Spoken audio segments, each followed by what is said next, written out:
with liberty and justice for all.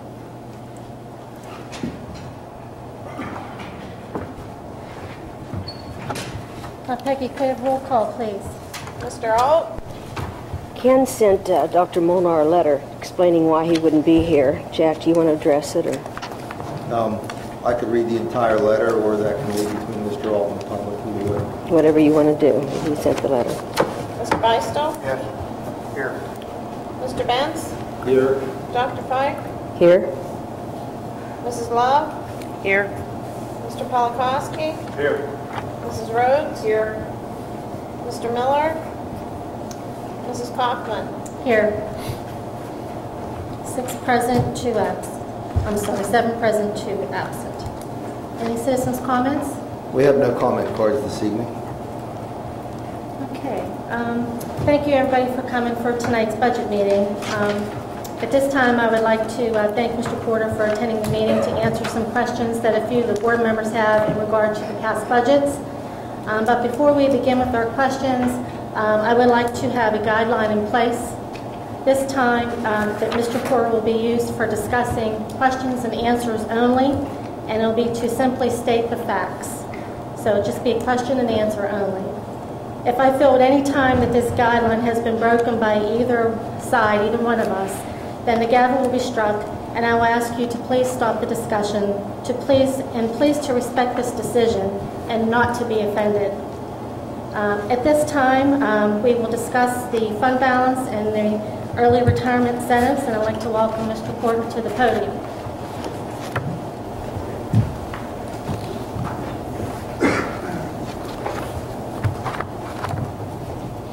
Thank you, Josie. Sure. I don't know if anybody has, some of the board members have a list of questions that we could go around. If you had your questions present, would you like to ask Mr. Porter what people we were concerned with of the past? We'd start with Jason. I don't know if you had anything you'd like to ask Mr. Porter. Well, Josie, I have, conversation. My understanding, there's a bit of a controversy over ERIs in this school district and the effects it has on the fund balance, okay? So I prepared a little synopsis. If you want me to go through it, it will help you understand what took place over the last 5 years. Okay. Do you want those? Those are facts. Pardon? Fine. That'll be fine because those are the facts. And that's, I'm going to address this. And this should answer all your questions. Okay? And when we go through it, if we could just hold the questions till the end so we can stay consistent, not lose our place. Is that okay?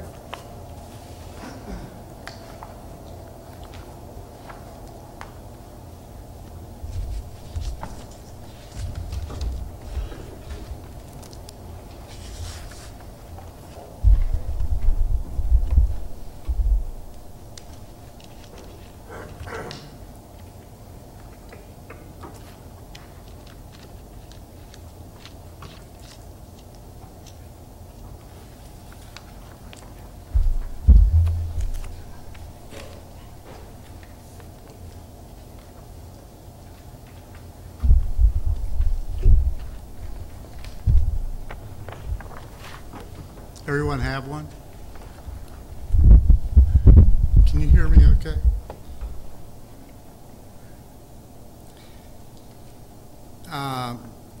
The first part, I call it early retirement incentives, a micro-analysis.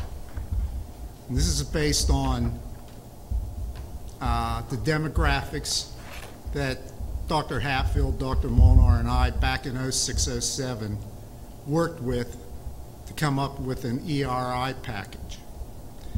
And we'll go through this as follows, okay? The following are the premises and parameters for offering an ERI back in 06-07. A, we believe Sony would be leaving after fiscal year 10-11, leaving a $900,000 shortfall in revenues. B, management has no means of determining how many teachers will retire or when teachers will retire. C, to solve the unknown, management initiates an early retirement incentive to accommodate teachers to make a retirement commitment. Eliminating uncertainty eliminates the alternative of management sitting on their hands with their fingers crossed, hoping enough teachers retire so young teachers do not have to be furloughed. D, solving the unknown gives administration the flexibility to plan to downsize and reorganize professional staff for significant savings. E, teachers will not retire before age 65 Medicare eligibility without a monetary incentive to help pay for health care before age 65. The monetary reimbursement to teachers is strictly an incentive, not a bonus. F, the number of teachers that makes up the pool of potential early retirees are teachers that are at least 59 years old and older. 59 years of age plus 6 years of incentives gives a teacher to age 65 in Medicare coverage. G, the average age of the potential pool of teachers is age 62, 3 years shy of Medicare qualifying. H, the potential savings per average teacher that needs to be replaced is as follows. And back then, the cost, the salary for a teacher on step 15, it was around $70,000. Husband and wife benefits $15,000. Social Security and retirement $7,000. Total cost $92,000. First step teacher salary is approximately $40,000. Again, benefits at husband and wife $15,000. Social Security and retirement $3,000. Total cost of $58,000. Savings per year per teacher before early retirement incentive is just simply $92,000 less $58,000, $34,000. And ERI follows the old adage. There are times when you need to spend money to save money. And by the ultimate goal of the ERI is to reduce expenditures. ERIs only affects the expenditure side of the ledger. It has nothing to do with the income side. So any effect of an ERI is only going to happen on the expenditure side. And what you expect it to do, you expect it to overall reduce expenditures. It's very simple. This isn't rocket science. So to help you visualize how an ERI works, let's go to the next page.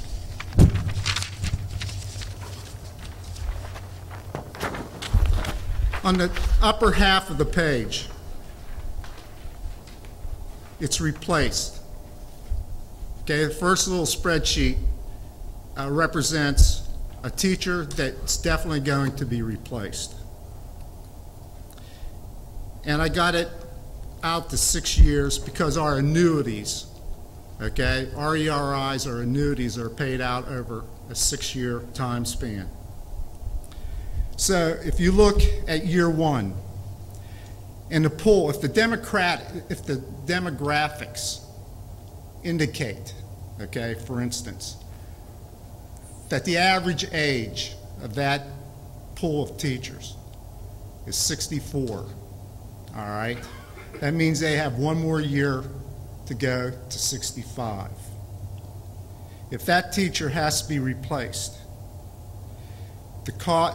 you reduce your expenditures by $92,000, you increase them by $58,000 for the new salary for the step 1 teacher, and the savings is $34,000. Since you have to replace that teacher, the cost is $63,000 for the annuity, you have a loss of $29,000.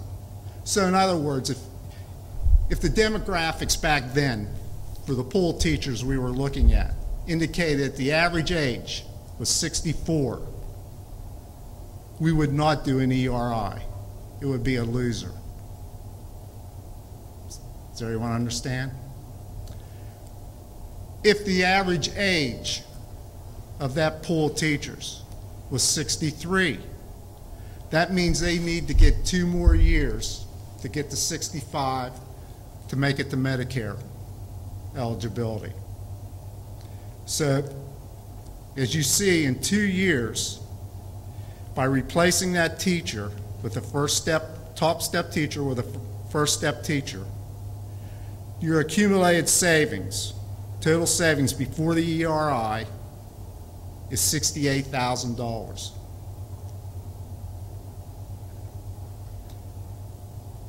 If you have to put out an ERI to get that average pool of teachers at age 63 to retire, that's $63,000. You net out a gain of $5,000 per teacher. So in other words, when we did the demographics back in 06, 07, and the average age was 63, it's a break even. After 2 years, and a teacher retires through an early retirement incentive, and you have to replace them, 2 years is break even. And we would not do an ERI. At a break even though there's a $5,000 plus, it's not worth doing an ERI. At age 62, and that teacher has to be replaced, the accumulated savings before an ERI at year 3 is $102,000. The cost of the annuity is $63,000 because that teacher has to be replaced. The net gain, the cumulative net gain is $39,000 per teacher. Age 62 is a go for an ERI. Okay? If you go down to not replaced, that's a no-brainer. Okay? If you don't have to replace a teacher who is retiring, of course, if you don't offer an ERI, the net savings is $92,000. For a teacher, it's 64. But we'll jump down to since we know what our break-even is, 63, 62, if you look under year 3, the net savings after the ERI is $213,000. Before the ERI, if the teacher retires without an ERI at age 62, the savings is $276,000. Okay? Does everyone understand how that spreadsheet works? So at age 62, it's a go. All right, let's go back to the first sheet. The facts. 41, this is back in 06, 07. We're putting this ERI out. 41 teachers accept the $10,005 early retirement incentive for 6 years for a total cost of $63,000 per teacher. The average age of that potential pool of retirees, the demographics indicated age 62. And I didn't care where they were at in the calendar when they were 62.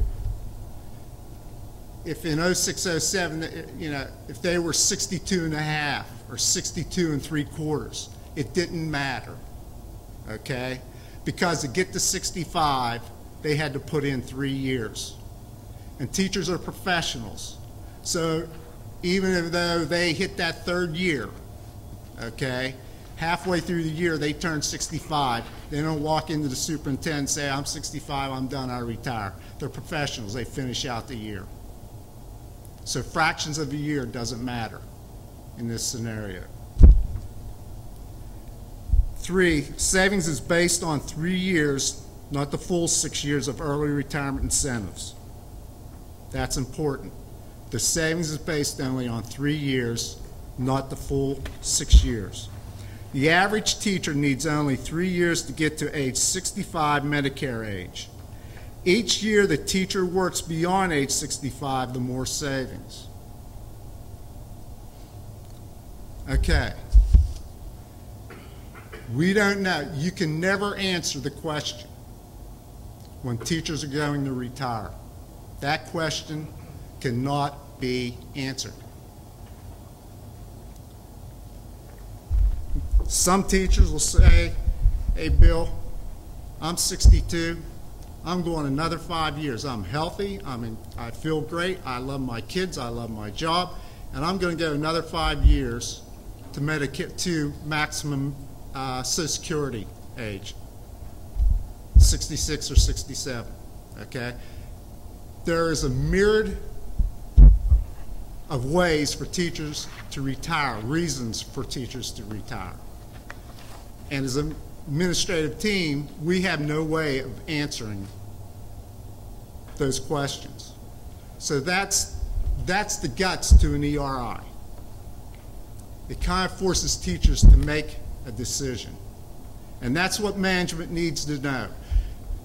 Any good management team wants to solve the unknown. You can't work with the unknown. You've got to solve it to move forward. 25, okay. After your ERI is put out, 25 teachers are replaced with new teachers, and 16 teachers are not replaced. Total of 41 teachers during the 06-07 to 11-12 time. 41 teachers took an ERI and retired. Out of that 41, again, 25 were replaced, 16 were not replaced. Go on to page 3, please. The savings from the 41 early retirement incentives are as follows. Savings per teacher that were replaced, $34,000 over 3 years. Total savings before the ERI, $102,000. Cost of the retirement incentive, $63,000. Net savings per teacher, $39,000, as we discussed on the spreadsheet. And same goes with the not replaced. Net savings, $213,000 for 3 years after the ERI. The total savings for the 25 teachers during that time period that were replaced was $975,000. For the non-replaced, the savings, $3,406,000. For a total combined savings of $4,383,000. Cost of sick day buyouts, cost of sick day payoff, $223,000. Net savings, $4,160,000.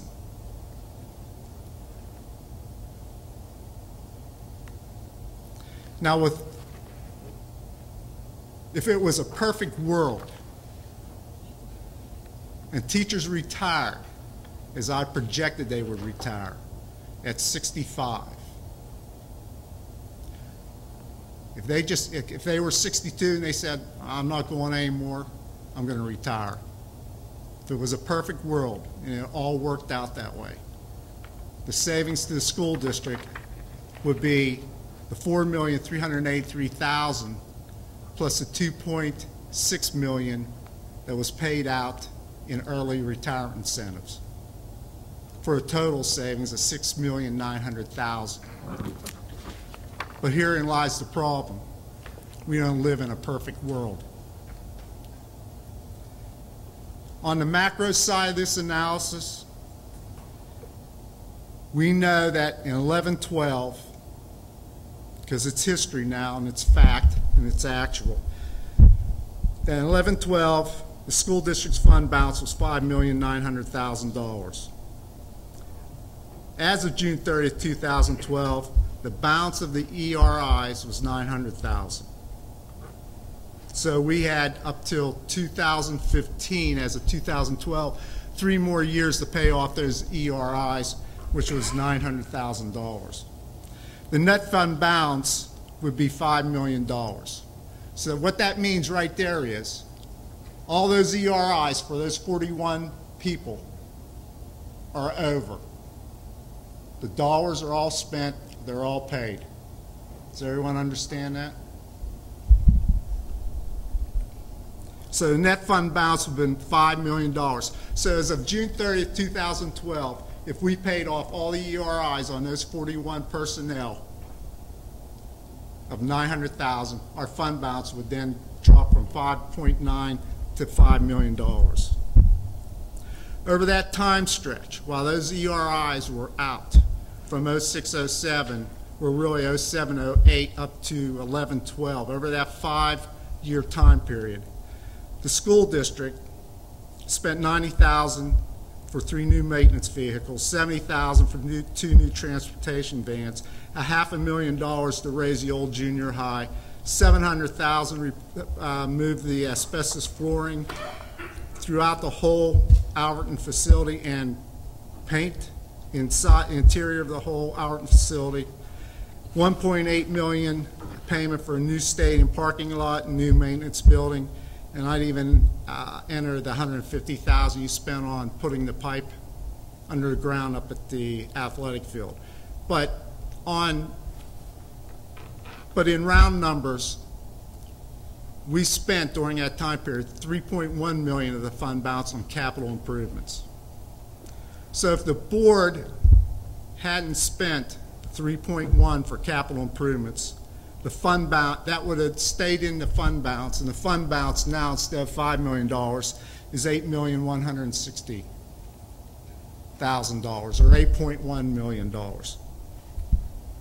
Does everyone understand that? The fund balance would have been $8.1 million if we hadn't spent the $3.1 on capital improvements. And someone said something about a neon sign. Management didn't hold up a neon sign to explain to the board the savings. Well, you know, I didn't have to hold up a neon sign. I was admonishing the board what was going to happen when these ERIs took effect, that the fund balance would take off. And so Dr. Molnar, Dr. Hatfield, and the other administrative team sat down and put a laundry list together of things that this district needed. And the board, and I don't recall anyone voting against any of these improvements, was quite willing to spend the money. So it's not like this was a secret. During that time period, I was admonishing the board where we stood financially, so forth. They knew where the fund balance was, and this was an ideal time to take those excess savings and do these capital improvements that the school district needed. In 06-07, the year before the ERIs were initiated, the fund balance was $4 million. That means, since the ERIs were initiated, the fund balance increased by $4.1 million. And to get a visual look at that, go on to your last page. This is a millage history report that I always would put together at the end of a fiscal year and hand out to the board to show them where we stood financially. And this is like a report card, you could say, for me. I started here in August of '86, so I took over in fiscal year '86-'87, and up till 2012, which 2011-2012 was my last budget, even though I wasn't here to operate the school district.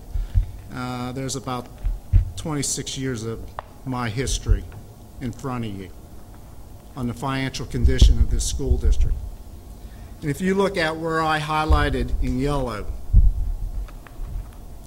06-07, down to 2011-2012, if you look at the previous 2 years, at the previous year, our fund balance in 05-06 was around $3.9 million. Our fund balance in 06-07 was around just under $4 million. So we were operating, the school district was operating, we were breaking even. When the fund balance doesn't change, other than, in general, if the fund balance, to keep it simple, if the fund balance doesn't change from year to year, typically you're operating at break even. That fund balance will go up if you're making money. Okay, and when I say when you're making money, that means revenues exceeded expenditures at the end of the fiscal year. Or it'll go down, vice versa. The fund balance is a historical number. It is the one number that rolls through every fiscal year of the history of this school district. It is the one number that keeps going. When you close a school district, that number passes over to the following year. So it kind of reflects the history and what happened during all those years financially. And as you can see, in 06-07 we put an ERI package together. Okay, we initiated it in 07-08. It went into effect in fiscal year 07-08, and look what happens to the fund balance. It takes off. Go to 9-10. Look what happens to the fund balance. It's climbing. Go to 10-11. It starts to level off. Go to 11-12. Second ERI, that 41 teacher pool, goes into effect. Takes off again. Goes from 6.5 to 8 million. And as I said, if we wouldn't have spent the money on capital improvements in 11-12, it would have been 8.1. So, in effect, what took place, and I can tell you why it took place, because it's history now. And I have the actual numbers. All right? During that time frame, or even before that 5 years, 7 years total, we did not have a tax increase in this school district. Okay? That's important. We did not have a tax increase in the school district, and the fund balance is climbing. And it climbed like that. It went up to that 8.1 million for two reasons. Well, one reason. The ERI was so positive, they held expenses in check for 5 years.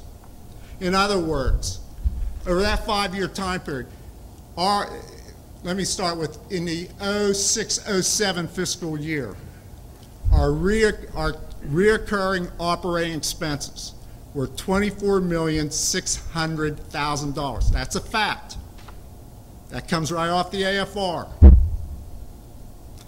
In 11-12, 5 years later, our reoccurring operating expenses, $24,600,000.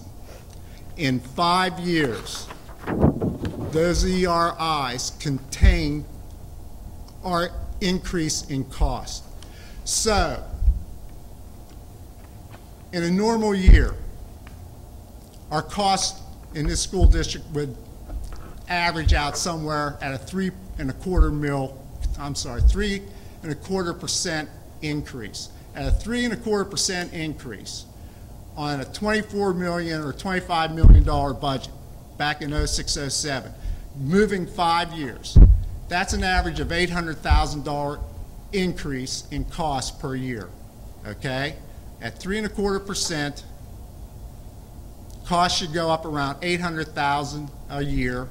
Over 5 years, that would be $4 million. All right? Does everyone understand that? What was our savings? for the ERIs. $4 million. The savings offset the $4 million that would have occurred in increases. That's why your total reoccurring expenses never changed in 5 years. That's why the fund balance grew by $4 million. But keep in mind, as we contain expenses, we started these ERIs just for the sole purpose to make up for a future loss, and that was Sony of $900,000, which would not take place till fiscal year 11-12. So during 4 of those years, we were still getting that $900,000 per year. And still, through those years, under Governor Rendell's administration, we were still getting basic ed funding increases. Okay? So our revenues were the same. We still were collecting the $900,000 from Sony, and under Rendell's administration, because his administration come out with a formula for basic ed based on equalization. Okay, this formula, we averaged somewhere around $400,000 per year increase in basic ed. Okay, so our revenues were still increasing, or we didn't lose Sony, but our expenses were held in check. You combine that effect together, that's why your fund balance just took off.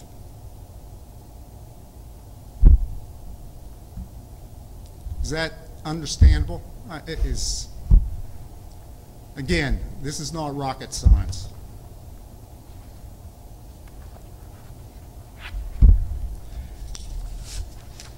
You just finished up fiscal year 11-12, okay?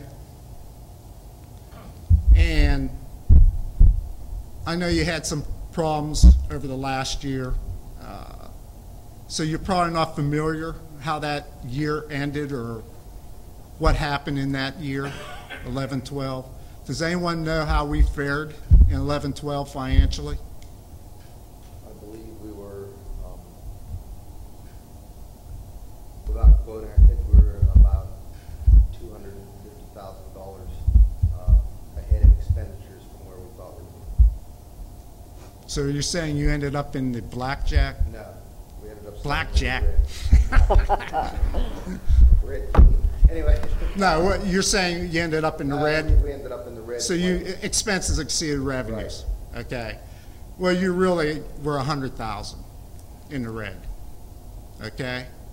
And on a $25 million budget, I consider that a break even.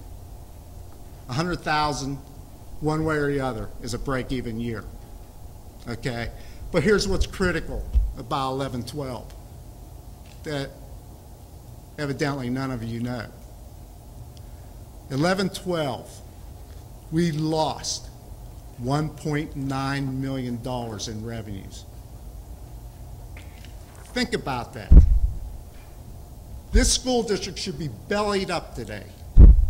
It should be bellied up, broke. What school district can sustain a $1.9 million loss in revenues and break even? Is it Mr. McNamee? Mr. McNamee? Yes.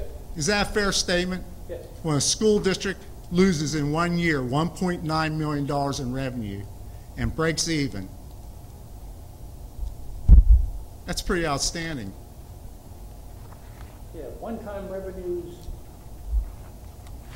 can cripple so that you can't recoup.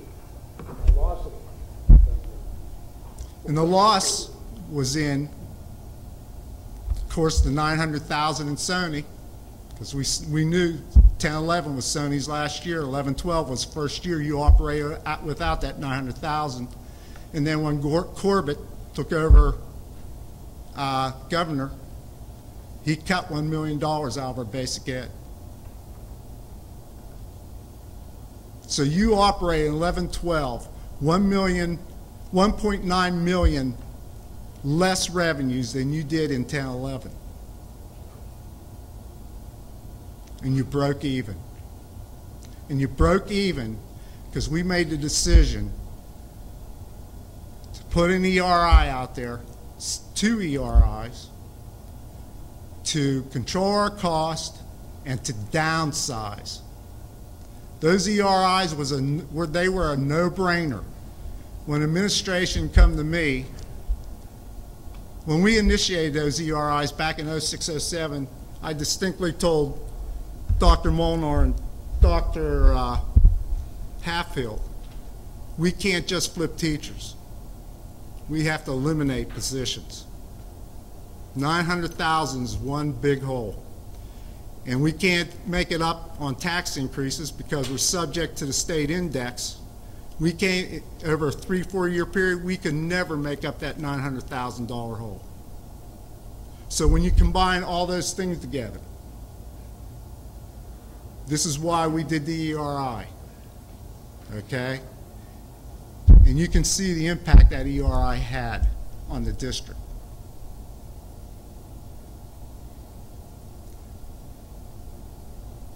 I guess my final question is that what you call, I guess I'll direct that to Mr. McNamee again, would you call that out of control spending? Out of control spending? Right. If you didn't take action, it would be out of control. Thank you. Without realizing the fact that you're going to lose revenue and maintaining the same expenditure course, yeah, it would be out of control. Thank you. And you can't, I'm not here to take full credit for that, because I'll tell you what, I was gunning to make up 900,000. In the end, we made up 1.9 million. So I'm going to tell you right here, back in 06-07, I had no idea we were going to lose $1 million in state funding. I knew we were going to lose 900,000, but the effect was so strong on those early retirements, and because Dr. Molnar and the administrative staff, Dr. John Hatfield, because those ERIs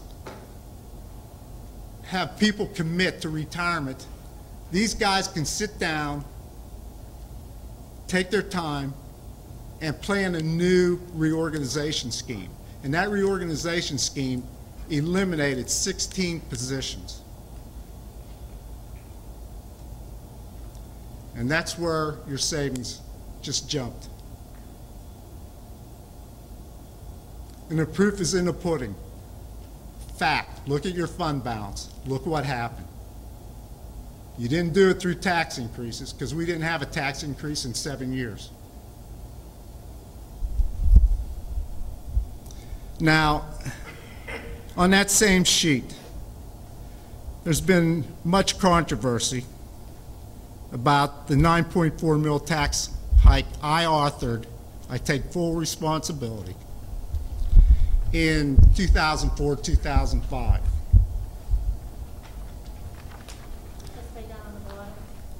Your last sheet, same sheet, the millage.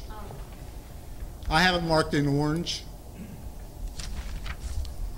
I want you to concentrate on those 3 years, which would be 03, 04, 04, 05, 05, 06.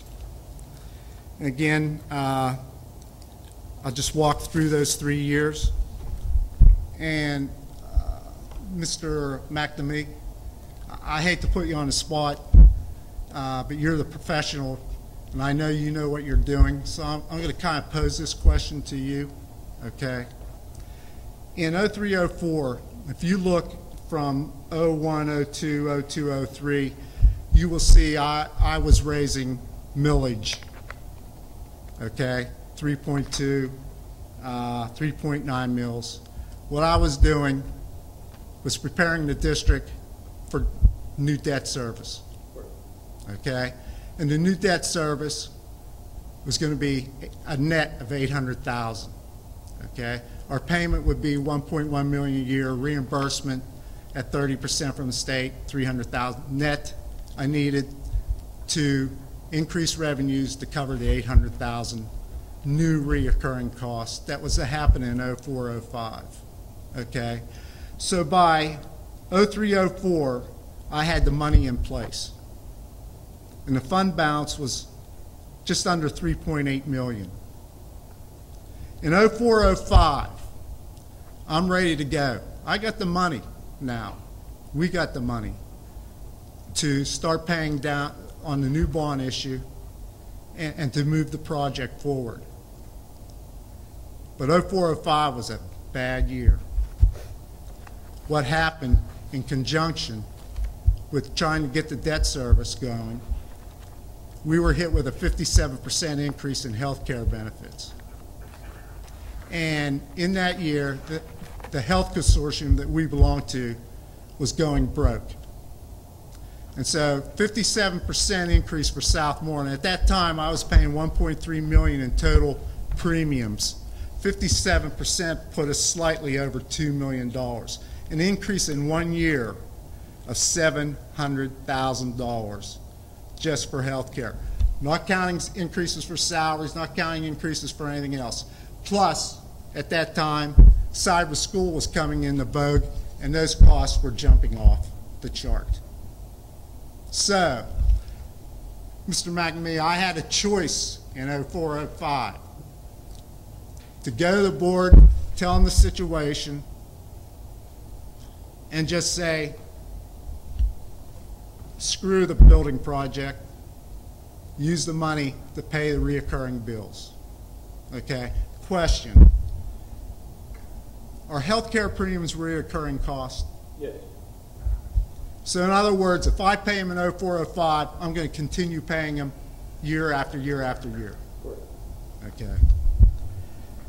So now I'm in 04-05, we go to the board, John Hatfield and I think maybe you were involved, Jack, I can't remember. But, pardon? I was. But I can remember sweating bullets, John and I, for sweating bullets, because it's very difficult to go to a board and ask them for a 9.4 mil tax increase. But my reasoning was I wasn't going to go into a building renovation, which is this building. I wasn't about to go into a building renovation with the idea that we'll pick up the millage over the next 3 years. Because what happens? Boards change. People find excuses that they're not going to, come up with the millage. Now, I'm 2 years down the road. We're paying the increased cost, and I got to pay a debt service. And people got cold feet, and they don't want to vote for a tax increase now. So I told Dr. Hatfield and I told Dr. Molnar, this has got to be done up front, because I'm not going down that road. And fortunately, we got 5 people voted for that tax increase. And 3 of them suffered the political consequence that I feel bad for. But if it wasn't for that vote, you guys wouldn't be sitting in this building tonight. So in 04-05, what happened, Bill, is the fund balance jumped by $1 million. So when you look at that initially, you say, okay, you raise taxes 9.4 mil, which generates $1 million, and you didn't spend it. And that's right, I didn't spend it. I didn't spend it on the debt service because the board now was wavering on what scenario they were going to go with the reorganization, with the building project. So the money that was ready to be spent, the $800,000 on the debt service in 04-05, we didn't spend it. So the fund balance went up. Does that make sense? Oh, it does. Okay? So now the following year, in 05-06, the fund balance falls back to $3.9 million, which is approximately where it was the year before the 9.4 mil tax increase. And what happened there was we're paying all our cost. 0506 was the first year for the debt service payment, made my debt service payment, and because we didn't make the payment in 0405, I recommended the board we transfer that $800,000 payment into the capital project to help defray building renovation costs. So I know you're astute enough, Mr. McAbee, to say, well, you know, I'm going to tell you in 0506, the school district operated at a break even. Well, if we operated at a break even, then why did the fund balance come down from 4.7? The fund balance come down because we made our first debt service payment, but plus, additionally, I put the first $800,000 into the capital project fund, which brings my fund balance back to where it was before the 9.4 mil tax increase. Does that make sense? Now, here's the $64,000 question. And before you answer, I just want, have we rehearsed anything here? Have you and I ever talked about this school district or its finances? No. Have you ever called me? No. And you don't need to call me because you're that damn good. All right? So here's the $64,000 question. Did that 9.4 mil tax increase create a $1 million float that floated up through the school district for the next 7 years, creating the $8.1 million fund balance that we would have had? Did it? Yeah, I'm asking. Yes. Okay, without the movement of the funds to the capital projects fund, you would have had an $8 million fund balance. But if I would have paid it in 0405, the $4.7 million fund balance would be 3.9, correct? Correct. So that 9.4 mil tax increase didn't get us to the point where we were 8.1 million fund balance in 11-12. No. I'm sorry? No. So there's no float, is what I'm saying. There's no slush. There's no float. Thank you. Because that's been a controversy for 3 years here. Questions? Just want to clarify, the $900,000 for June 30th, all that is done for that early retirement, that payment is done. I'm sorry, Josie. On page 3, down it says June 30th, 2012, outstanding early retirement incentive liability, $900,000. I thought you said there was 3 more years to pay on that, but then I was confused. I didn't know if that was already done. Okay, on the 2 ERIs that affected the fund balance from 0607 up to 1112, all right, we had an outstanding balance on our on those 2 ERIs as of June 30th, 2012, $900,000. Now, if you look at the AFR, it's going to say $1,389,000. That's wrong. Okay. I'm not blaming anybody because it was such a screwed up year, accounting-wise, not accounting-wise, but management-wise. But in 11-12, you physically paid $282,100 off that $1,389,000, which reduced it to $916,000. I just rounded to $900,000. So your liability as of June 30th is $900,000 So we still have to pay that off yet. over the next 3 Over the years. next 3 years. Right, so that's But why we remember- came off the 5.9. Right. Remember, not only were you, remember over those 5 years, not only were you paying off those ERIs, you were making money. Does that make sense?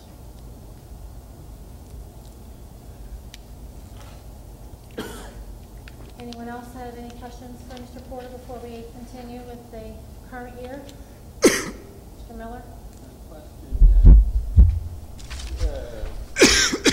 Go back. First of all, this is very helpful. Very helpful. Better be, Levi. You asked for it. Well, I said to Dr. Molnar today that I'm hoping we have a presentation that I can understand with an 8th grade education, adding and subtracting and doing on the backside of an envelope. And basically that's what you've given to us here. It's not rocket science. It's not rocket science. But in any case, a question here. Go over again. I didn't quite. Go over again why it would not be advantageous. I kind of got lost there in the 62, 63, and 64 average age. Just sort of the logic, even at age 64 or 65, an average age, there'd still be a savings in bringing in If you're staff at 40 if you look at a lower salary. If you look at the top, if that teacher had to be replaced, right. okay, and the potential retiree is 64 years of age, Okay.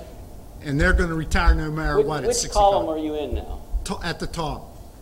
Am I in the same? Column one. Column 1. Okay, very good. That's where I thought. Yeah. Okay, so if that person retires, even though they're not even going to wait till 65, and even without an incentive they retire, okay, the school district saves $92,000 for that particular step 15 person, but they have to replace at $58,000. So there's a net savings of $34,000. That's only if that particular teacher is not replaced. Now, if you had to offer an ERI, you lost $29,000.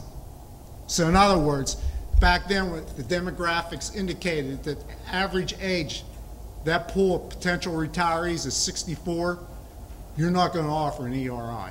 It's a loser.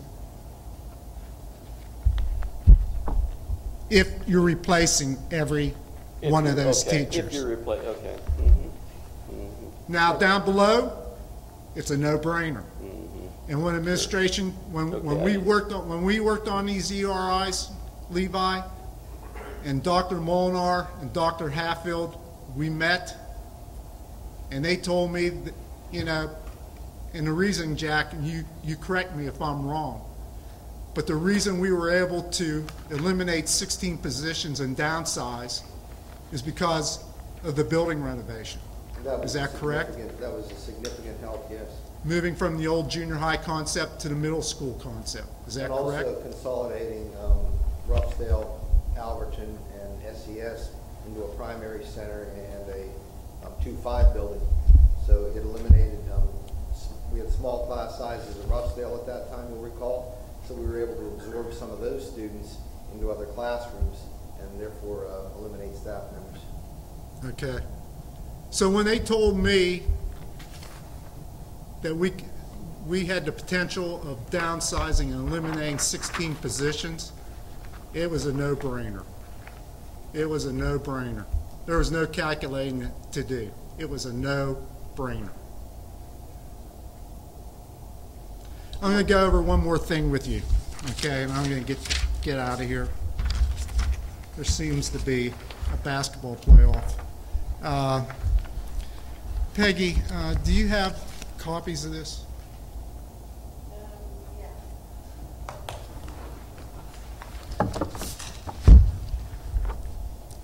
Can you hand this out? This is going to be real quick.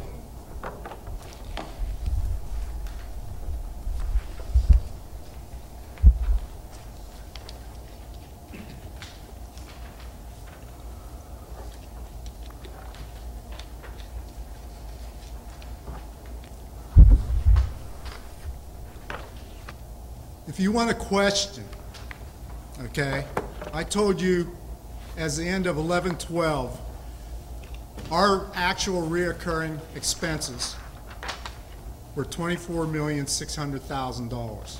The same back in 06-07.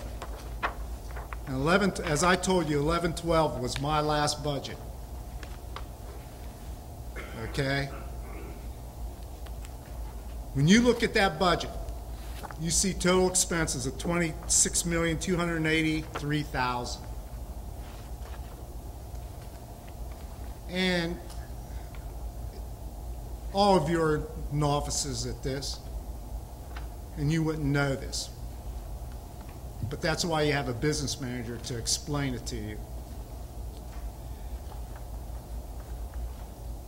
When you file your PDE 2028 budget with the state, this is exactly how it looks. But for internal purposes, I know I'm never going to spend $26,300,000. This is what I'm going to spend. It's going to be $26,000,003, and you look at the upper column, less the $400,000 in budgetary reserve, less the $70,000 for 2 new vans, less the $1,060,000 for the 3.81 margin of error that I put in this budget, and you come up with expenses of $26,750,000.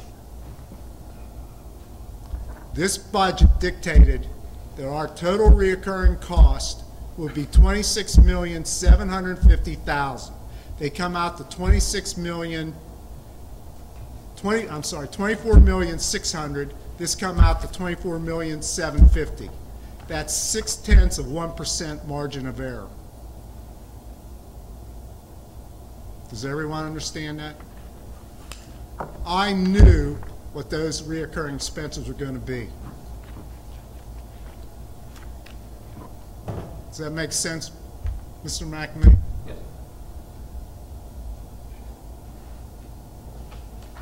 So the impression I want to leave you with, this school district does not have out-of-control spending problems. Not when you operate at $24,600,000 5 years ago and you're operating at the same level 5 years later. This school district has a revenue problem. And you got a governor who doesn't care about public education. He not only cut it, but he level funded it. And just keep in mind, every district is dealing with that one problem. We had to deal with 2 major. We lost our major real estate producer, plus $1 million from the state. And you're still standing strong. So keep it moving forward. And with your new business manager, you will go in the right direction. Comprende? Gracias. Thank you. Mr. McNamee, I'm not staying, sorry. Okay, I don't want to listen to the budget proceedings, but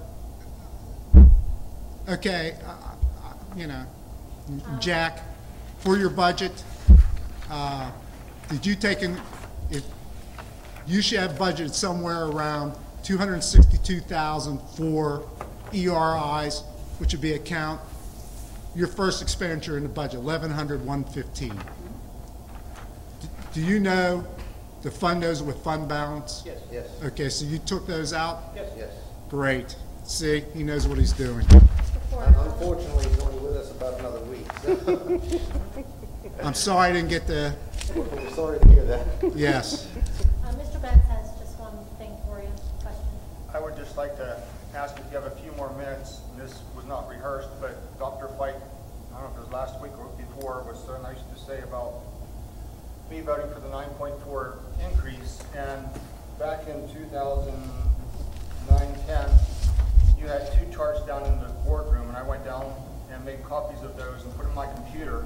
And I would just like to ask you to explain those, since you could probably do a better job than me to have the board understand those. It would also add to the history of the board, where we got to here.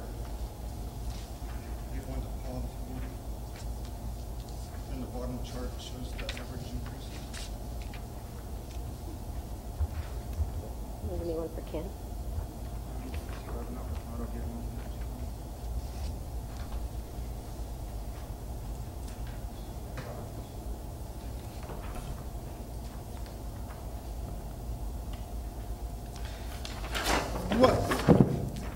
Back then, I just did this spreadsheet for the board to demonstrate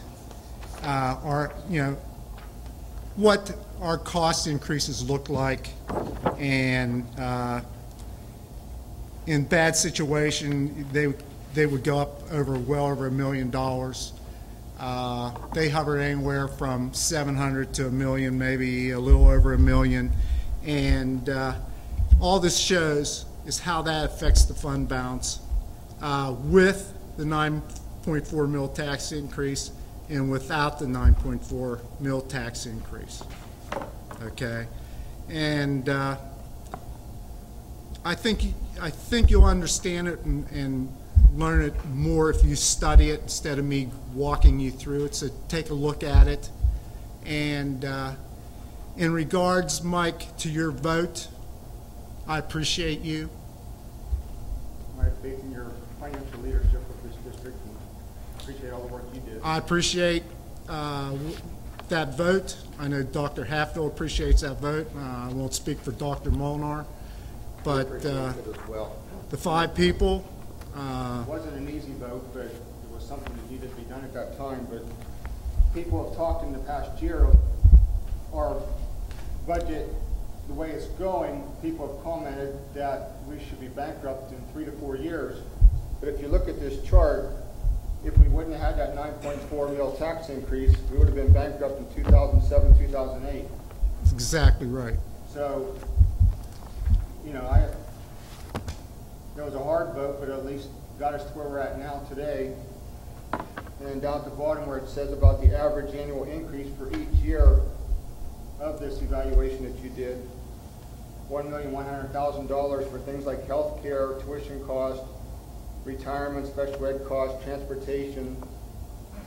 Just those are things. Those are the same costs you're dealing with today.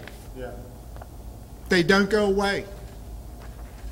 But Mike, you know, you voted for that 9.4 mil tax increase, and I'm glad you put your trust in me.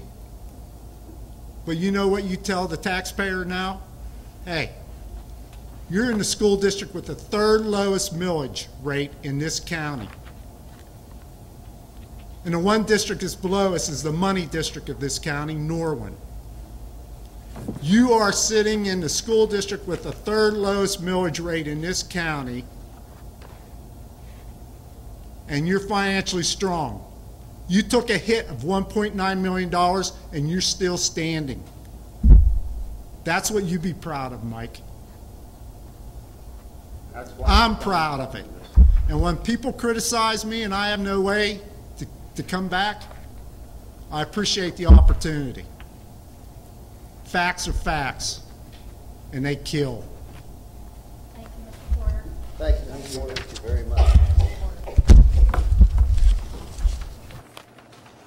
All right, we'll move on to discussion of the 2013-2014 budget.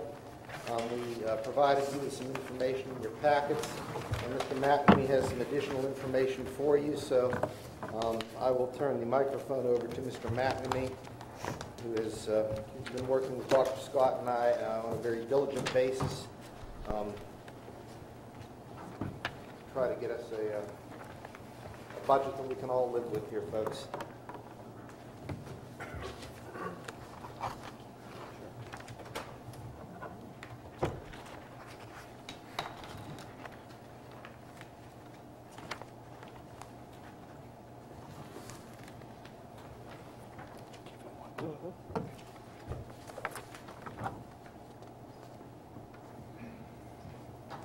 One of the charges of a budget, not only to look at revenue, but also to look at expenses. And in this first page, looked at expenditure reductions. Currently, the district had offered an early retirement incentive, and we have some individuals who have taken up that. We have 4 individuals who have taken advantage of the early retirement incentive. Which is a change from last week. Last week when we spoke, it was 3. We did have someone also take advantage before the deadline on Friday, so that made number 4. So under bullet A, ERI savings, salary of $239,385, payroll benefits, net state reimbursement. State does reimburse us 50% for salary benefits, Social Security, Medicare, and retirement. And health insurance, we had 2 of the 4 people that elect to take health insurance. So the ERI benefit for the 13-14 school year is $303,441. Medical insurance, when we originally had put our budget together, we had looked at a 10% increase for health insurance. At a meeting last week with the health consortium, they stuck a ceiling of 5.5% as a health insurance increase for next year, so which recalculates our increase, saves us $127,753. Utility alignment and supply reduction, we saved another $128,470, and another miscellaneous adjustments throughout the budget lines of $2,354. Utility alignment. Looking at your electricity and natural gas costs, we looked at what your average usage is versus what you had originally put in there as a budget, and aligned it more to the actual usage. And rather than inflating those dollars, and this is a time where you basically have to look at what your real expenditures are going to be. Don't go looking at what you traditionally have looked at for natural gas and electricity. 2 things happened. The price of natural gas came down. Correct. And we are no longer heating the junior high school with a boiler that was older than me and windows that were leaking. Rather, we have 2 much more energy efficient buildings here with new boiler systems that function more efficiently. So we were able to adjust those costs and bring them more in line with actual expenditures. Right. And on the other side are some revenue enhancements. We looked at earned income tax. With the advent of Act 32 and the uniform collection of everyone in the county, we looked at an increase in the past year and greater than this, but thought we would be conservative and say we'd have a $90,000 increase in earned income tax for next year. And the same goes true with real estate transfer tax. That number, if we looked at last year, was significantly greater than this, but to be conservative, we kept it at a $52,000 increase. Rental income for Roughdale, that number had gone up, we just hadn't reflected it correctly in the original budget projection. Alignment of state subsidies, when the governor came out with his actual projections from what we had anticipated, together with some of the changes in our ERI. Every time you take a person off, you're going to get less dollars back from the state because you're not getting the reimbursement for that person. So that reduced our revenues by $51,000, and That's 4 people. it's 4 people. Well, it's not just the $51,000 because the governor came out with additional changes to what we originally had put in the budget. And on the additional... That may change once the budget is finalized That's at the state level. So we're going on the best estimate that we have based on the governor's budget address back in February. And on the 4 people taking the early retirement incentive, that revenue goes up $42,000. Okay? That is a savings of $699,000. The 2 sheets behind this, one being what the current proposed general fund budget as of March 21st, 2013. The current deficit is approximately $609,000. And the sheet right behind that is what we looked at our budget meeting on January 31st of a deficit of $1,308,000. The change is $699,179.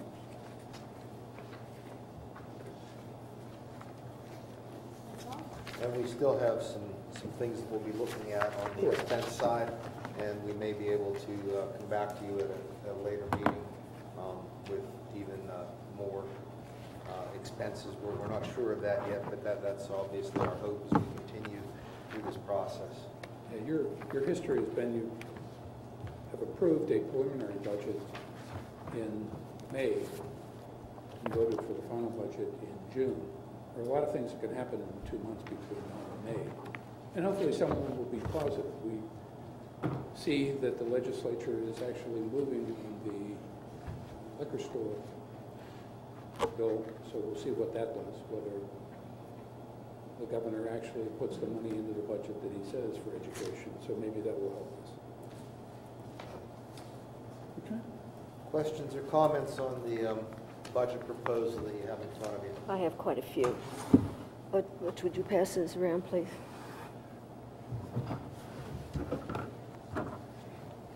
Paul, you want this? You're welcome to it.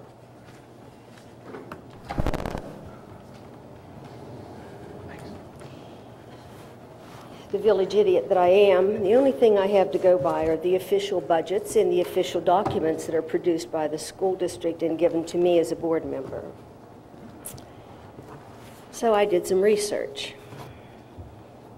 And I went back and I looked at 10, 11 years of budgeting because the purpose today was to find out how we got here, and I'm told why we're here and so forth. These are the exact numbers for student enrollment, the exact numbers for student enrollment. The names are on there. I do this at my expense, so the names are on there. And then I got the budgets for the last, there's, your name's on one, Mike.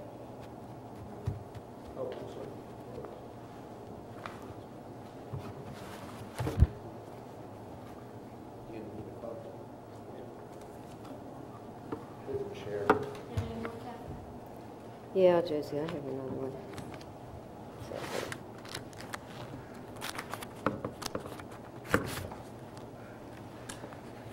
I'm sorry. So I went back and I got the exact figures off of the pages, off of the exact budgets, And as I say, I'm only a school board member. That's all I have are the exact budgets that are on file showing what we have spent. And I have the exact numbers for student enrollment because that is provided in the study. It's been duplicated all over the place. And I think you can look at the great legacy that we have. If you look at 2005, taxes were increased 9.4 mils, and spending went up and up and up and up and up, and then finally in 2011 it dropped. You can see what happens to our student enrollment.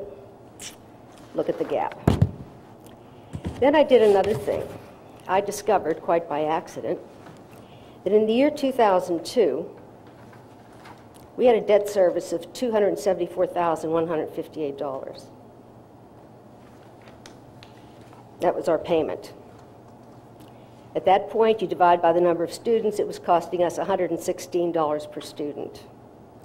Go down to 2012, it's now $1,406 per student. We had 2 bond refinances, and there appears to be a drop for 2013. I spent a lot of time looking at the fund balance, and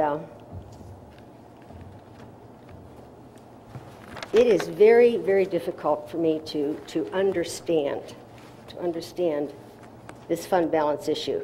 It's one side up and down the other.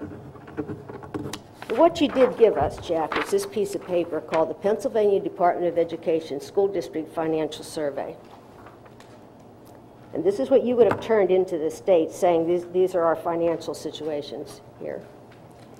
And it says that at the end of 11-12, we had a fund balance of $6,004,000. The data that is estimated for the end of this year is $4,810,000.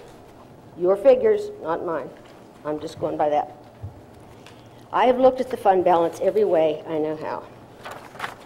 It starts out, well, first of all, if I look at the budget, remember that was before tonight. I didn't have your figures for tonight, so we'll add your figures in.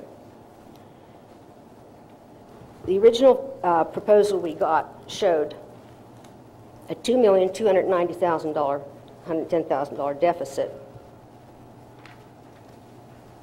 There's a real problem in there for me. We are taking $662,500 out of our savings account and counting that as income.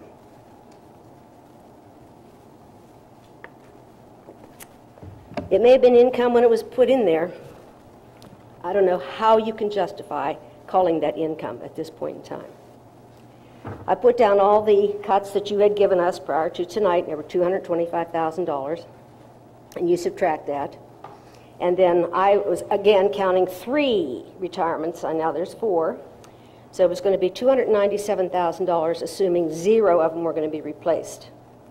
So that left a balance of $1.7 million. If you look at the scenarios that Bill Salem gave us in the 3rd year, they are exactly what he predicted was going to happen. So in my opinion, whatever deficit you have, you need to add the thousands and thousands of dollars coming out of $662,500 out of our savings account to pay our bills, and that is the actual deficit. My point is that if you put $100 and you put it in a savings account, that is income. When you take it out, it is not income for the second time. I am concerned about the use of our money for recurring expenses. When you look at retiring teachers, you have to look at salary, position, health care, Social Security, all of these things added to the new hirings before you can say it's a savings. But on the other hand, if you don't replace anybody, then that's okay. I looked at the 2012-13 budget, and it says we're going to take $1,491,773 out of the fund balance. Again, I'm just a dumb board member. I'm just looking at the sheet, see the budget, that's where it is. Now I'm looking at a dramatically different picture than what you're painting. I also noticed something else when I was doing my research. Local revenue in 2013-14 was $9,904,667. In 12-13, it says it's $9,896,076. There was only an increase in local revenue of $8,591. That can't be right because we had a tax increase. Dr. Molnar told us that we spent 56% of our budget for regular and special education, so that leaves 44% of the budget for non-education expenses. Again, I'm looking what is the per capita income in our school district. You look at student population, it is projected to drop to 1,851 in the next 4 years, and that would be a 20% drop when you look at the totality of it, and that's what's on that front page. Those are exact numbers coming from the report that the administration gave me. I am deeply concerned about what I'm seeing here. And I'm very surprised that that's where you're going to get your advice. Tell me where I'm wrong, please. And I'll be happy to add in your cuts.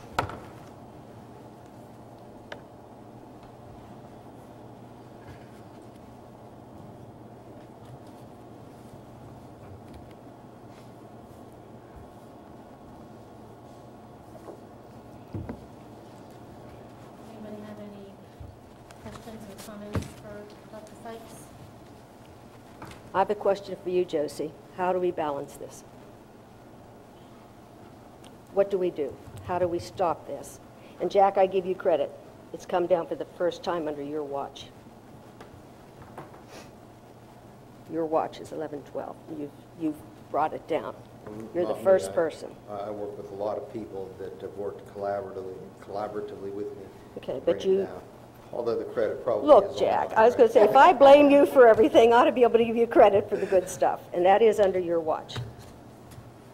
But you can see every single time there's an increase, a tax increase, it just shoots up again. I had no idea until I went and got I can show you the stuff that's in my briefcase. I can show you every budget. I have everything here to back this up.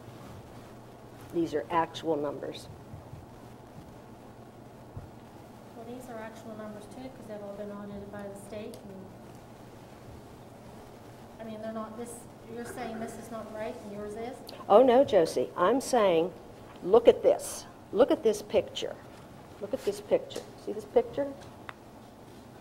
okay? The less kids we have, the more we spent consistently. Well, summer school wasn't in way back when, and, But we had the kids here anyhow, Josie. We had them here. yeah, but no, how much is summer school? You know, the kids were costing us $8,000 a year in outlay Okay. when they were here.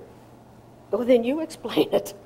Explain it to me. I'm looking at enrollment, 25% drop, and I'm looking at in 2002, the budget was below 24 million. By 2010, it was 30 million, then it dropped, and it's going back up again, but that's just a preliminary. So while I have issues with overall spending, I do not accept the fact that you're going to continue to raise taxes and nothing changes. Nobody Did said did anything Mr. about Did Mr. McNamee raising mention that taxes. the current iteration of the budget does not include a tax increase? 'Cause if he didn't, I will. The deficit that you're seeing there of 600 and some odd $1,000 does not include a projected tax increase for this year. But that comes out of our fund balance then, Jeff. And as long as there's money in that fund balance to drain, the bills will be paid.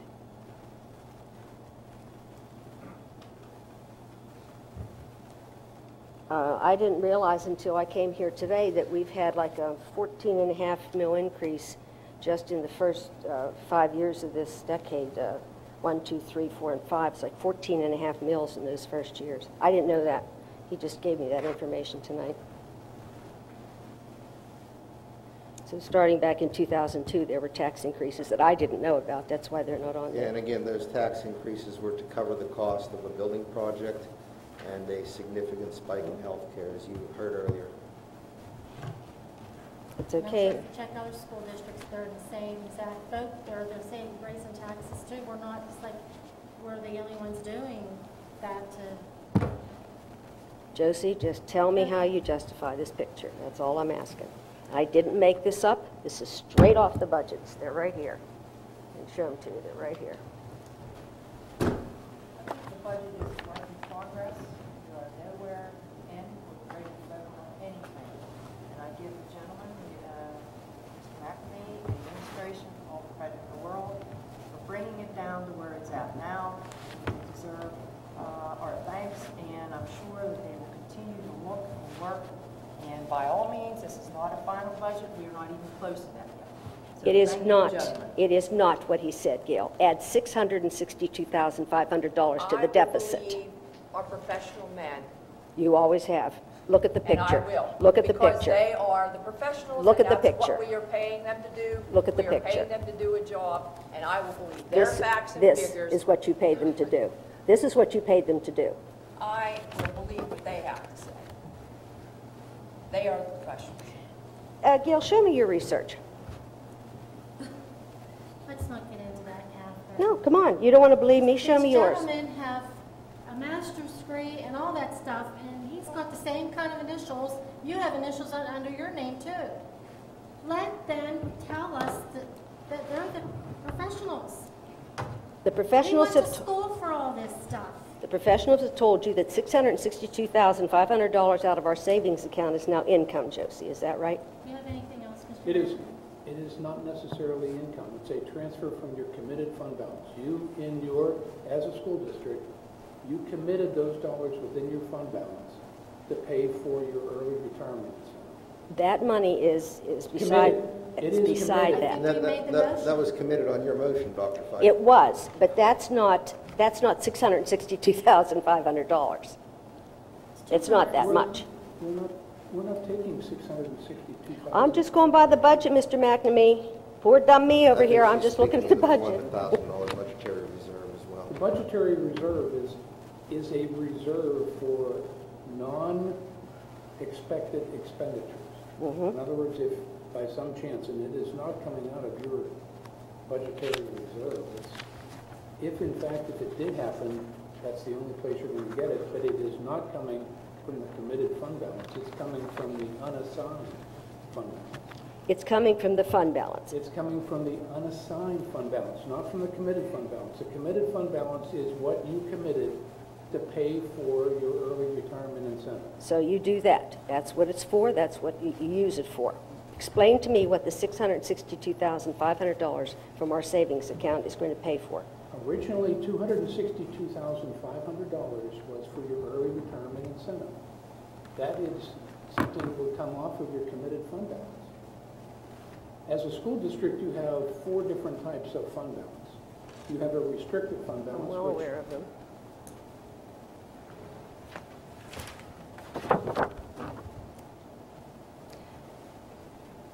Okay, I have here 94,500 and 168, so that's 230 some, right? 232,500. Okay. We're taking 662,000. You're not taking 662,000.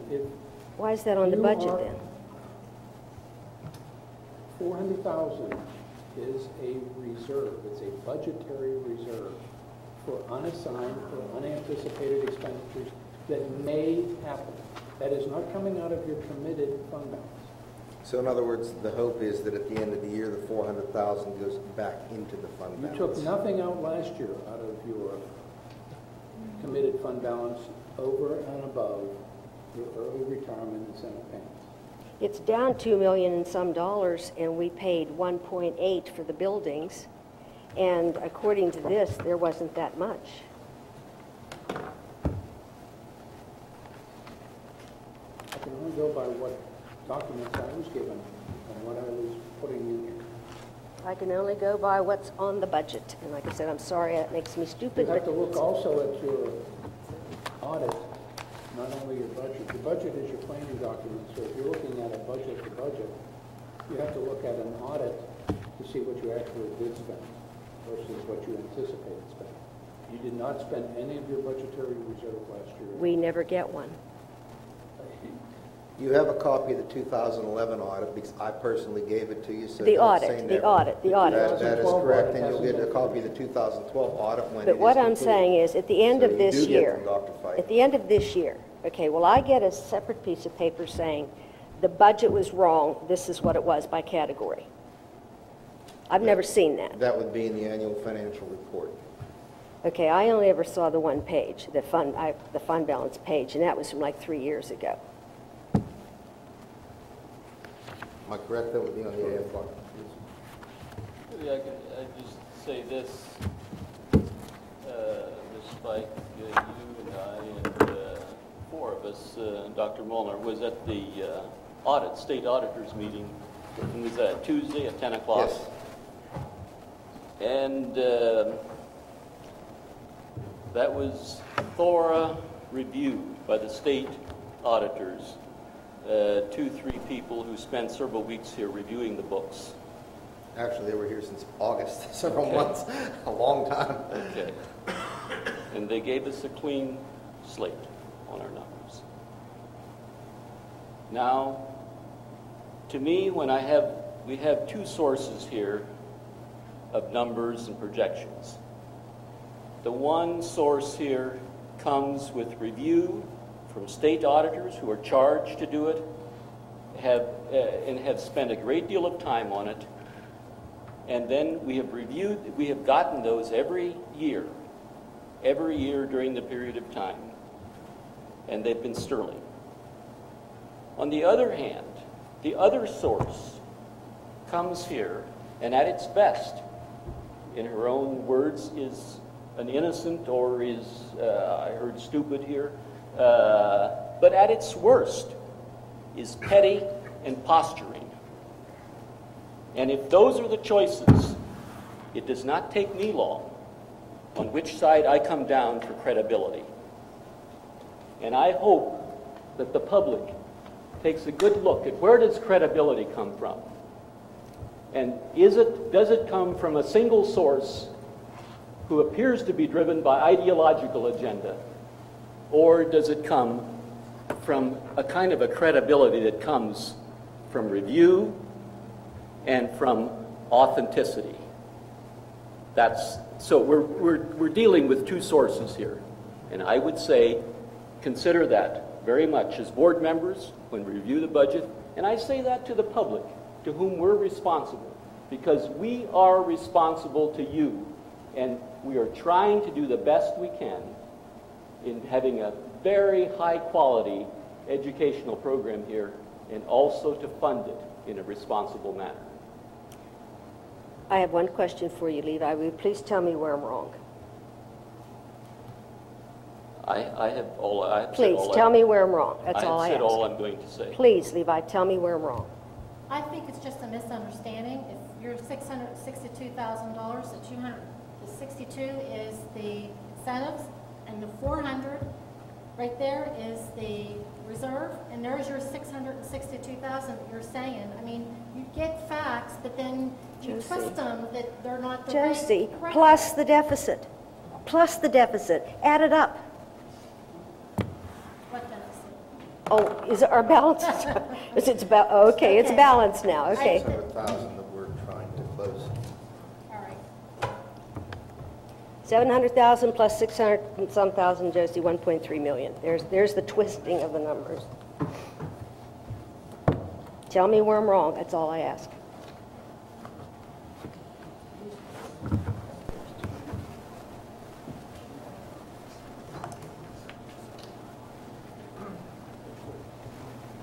At this time, do we need to discuss anything further? Do we want to make another budget meeting? Do we need to wait? Going to do one in April? Is that enough time? Toward the end of April. Towards the end of April?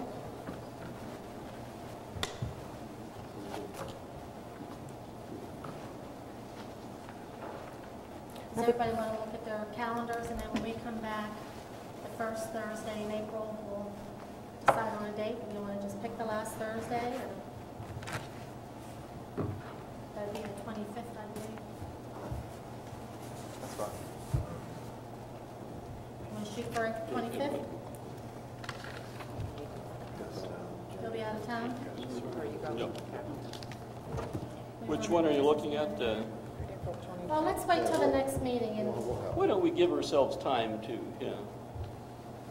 we'll wait till the first Thursday and see what's the situation, and then decide. Next board meeting, the first Thursday in April, we'll look at our calendars and see, make a date that, because we still have plenty of time. Mike, I have a question for you. On your chart, Mike, where did you show the retirement incentives coming in on that chart you passed out? It shows coming in or going out. No, the retirement incentives on the paper that you passed out, the one that you passed out. You showed the tax increase, but Mike. where does the retirement incentives come in there?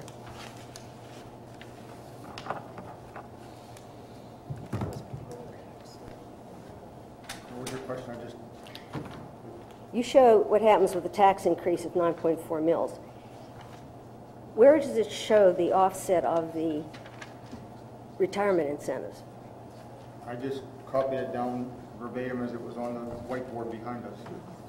But if we had these huge, would we save $8 million or $4 million? Which is it? The savings was $4 million, cost was $4 million. Okay.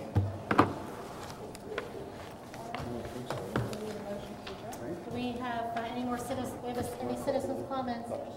Just one thing real quick, obviously very difficult budgetary times, and as we're going through this, just want to make sure we keep our eye on the prize, and I always like to remind Southmoreland Middle School, one of 10 secondary schools in the United States chosen by the National Association of Secondary School Principals as a breakthrough school.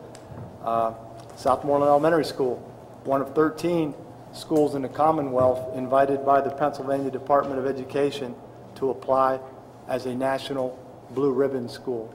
So obviously these are very important and difficult things we're going through, but want to commend the administration and the staff, teachers, everybody else associated with the, working in the district for the job we're doing in our schools. I would concur with Dr. Scott, and also let you know that at the planning meeting, there will be another announcement about Southmoreland Elementary School. I will not make that announcement until Mr. Lee is here to talk with you, but it's more good news about Southmoreland Elementary School.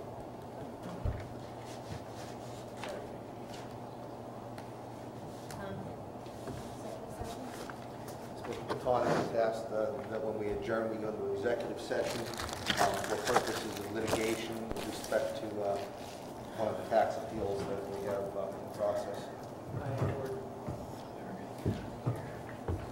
Can I have a motion to adjourn, please? Motion by Mrs. Rhodes, second. Second. All in favor? Aye. All opposed? Thank you. Thank you, everybody.